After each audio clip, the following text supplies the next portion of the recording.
freshman in high school, I started dealing with depression because of issues occurring in school, family, and life in general. It took me 7 to 8 years for my depression to finally come out of my mind.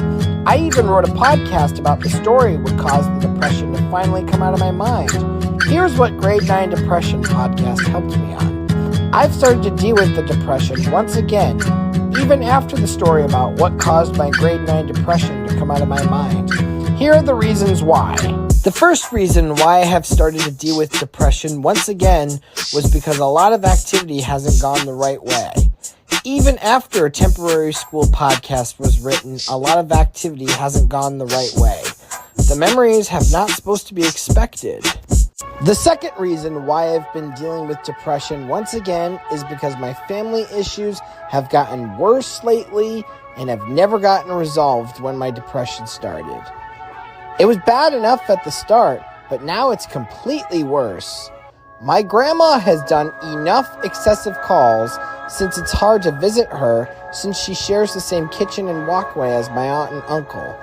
My aunt has to take care of my grandma a lot, in which she cannot do all the time. Senior care isn't the same as child care, and my aunt and uncle aren't professional senior caregivers. They aren't meant to be there for my grandma all the time, have other jobs they work for instead, and where my grandma lives isn't a multi-housing with neighbors to keep her company all the time, nor is it a facility with multiple caregivers to be there for her all the time. None of those problems got resolved. My grandma's apartment still is the same, and she has never looked into alternative housing. Worse matters now, at the same time as not having a kitchen and sharing the same walkway, she's unable to leave her place anymore. When COVID-19 restrictions came, she never left her place because she was extremely worried about catching COVID. She's not used to leaving her half apartment now, especially hard since she has severe arthritis. So now, every time she leaves, she has to be in a wheelchair pushed by my aunt and uncle. Who knows what the real cause was? With at the same time Grandma unable to leave her place anymore, she does even more excessive calls than before. The problem with these excessive calls is that only one person at a time can hear what she's saying. So we don't know what she's saying on the other line, so we don't know whether or not an emergency is occurring. It was bad enough when Uncle George bailed out on all the traditions forever and made terrible, awful excuses why he bailed out from them after my grandfather died when I was in 7th grade. It never got resolved either. He continued to bail out on all the traditions after my freshman year of high school. It was even worse after George's work fell downhill and financial problems that he got promoted a job as the manager on the other side of the country my junior year of high school. Even harder for him and his family to visit and afford flying out because Aunt Darlene stopped working after they moved to Los Angeles, not receiving as much money, and with my Aunt Diane having to take care of my grandma a lot, and which she can't do all the time. It got even worse as now he never brings his family with him when he visits. He went hyper-independence when his children turned 18 years old, and he gave his children their own travel decisions simultaneously instead of gradually, despite the fact the adult world is a very, very big step in life. He should really give his children their own travel decisions gradually, not simultaneously. The adult world is a very, very big step in life. The adult world may seem like a freedom life, but it's also a life where you have to take things much more seriously than when you did when you were a minor. He just thinks that the best way to see him and his whole family is by going out to South Pasadena, California, but he's wrong. He can't only rely seeing his whole family by going to South Pasadena. It's not fair if all this has to rely on one person traveling to their state and the other not traveling to your state. In addition, my grandmother cannot fly, so it'll be impossible to see her grandchildren. The third reason why I have started to deal with depression once again is because my rough college experience is not over. My high school experience was rough enough, but my college experience has been far more rough. Lots of people think that it's over. Unfortunately, they're wrong. It's not over because I still have a lot to catch up on in order to pursue a career in music performance, music education, and music composition since community college took it all away. My reason is very different than most people after a bachelor's degree graduation and don't go straight into their permanent full-time job. Most people who don't go straight into their permanent jobs after they graduate with a bachelor's degree usually do certain steps that are required to get into their permanent job.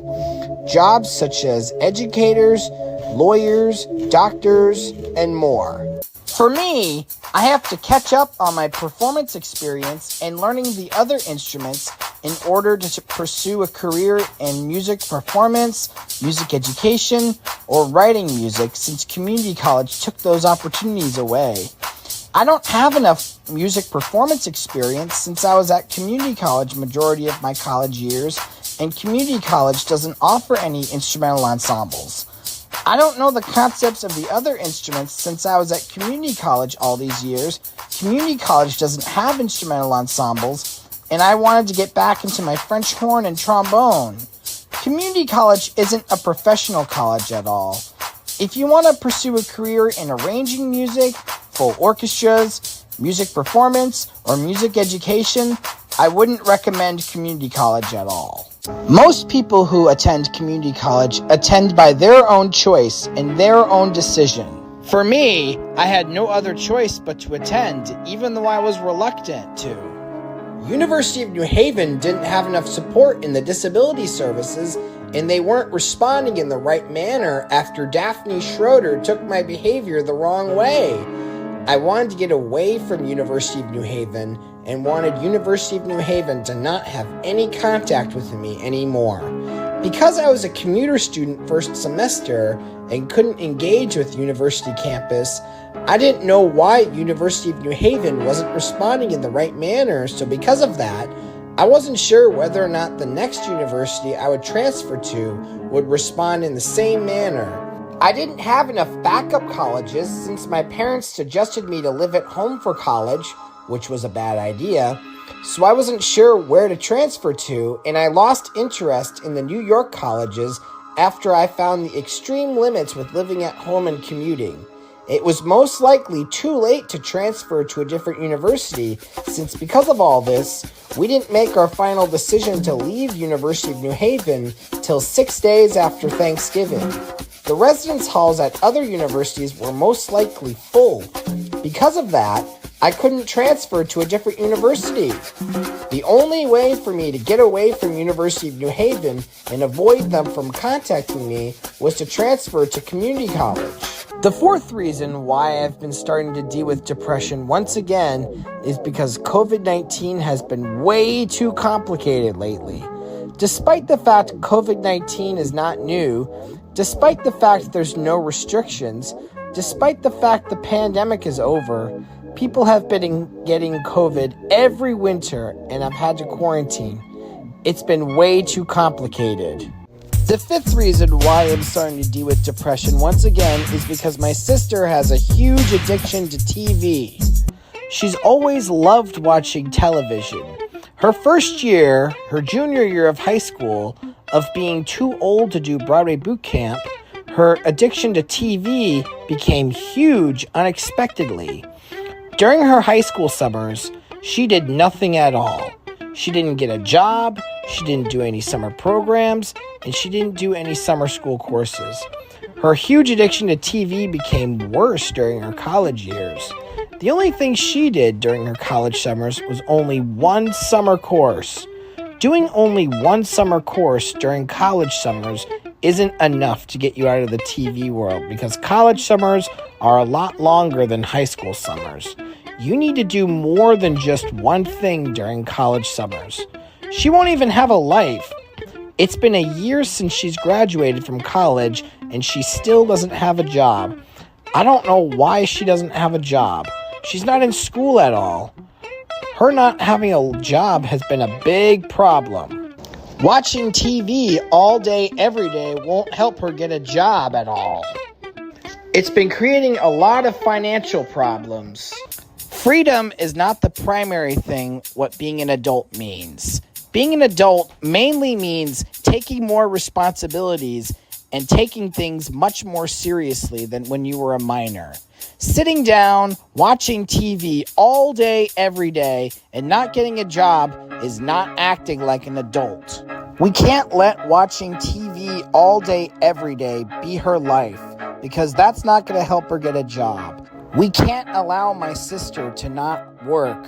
Since my sister is part of my immediate family, since she's not receiving any money, since my parents have to support her, and since my parents supporting her is making it harder to afford doing things for us all, it is my business. The sixth reason why my depression has come back is because my cousin violated my privacy. When I was in kindergarten, I had a crush on a girl in my kindergarten class. In first grade, I completely lost interest in her after we weren't in the same class. Despite this, my family members won't move on from her and continue to tease me about her. It's creating too much depression because it's disrespecting my wishes on who I prefer to be with. Worse matters came after me and my cousin attended high school together. Despite the fact I didn't go to high school to be in the same school as him, throughout my years as an adult in the adult world, after majority of the folks graduated before me, he violated my privacy by telling my friends who I've known longer than him that I had a crush on that girl. Before me and my cousin attended high school together, I've been able to keep my friends who I've known forever, longer than my cousin, out of the situation.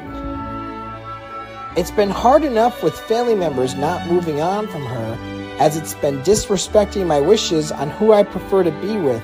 But my cousin violating my privacy by telling my friends who I've known longer than he has only added on. My friends never got involved in this situation before my cousin violated my personal business. I want to keep my friends out of this as it's my business. It's not my cousin's business, nor is it my friend's business. There's a big difference between privacy rights versus not keeping situations bottled up to yourself. People have rights within their business and their privacy.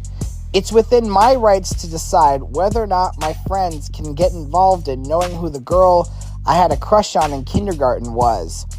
It's not my cousin's business, nor is it my friend's business. Not keeping situations bottled up to yourself means making sure you express what you're going through instead of bottling up all to yourself. Bottling up situations to yourself won't resolve it and will only make it worse. If you express your situations rather than bottling up to yourself, it'll be easier to get support and it'll help spread awareness. I just want my friends who went to elementary school and middle school with me to be on my side and not my cousin's side, nor other of my family members' side about the teasing of the girl I had a crush on in kindergarten. It's my business. It's not my cousin's business. My friends had a more likely chance of going on my side before me and my cousin attended school together. The teasing of her is making me feel like I'm forced to be with her just because I had feelings for her when I was young. I don't want to be with someone based on childhood feelings.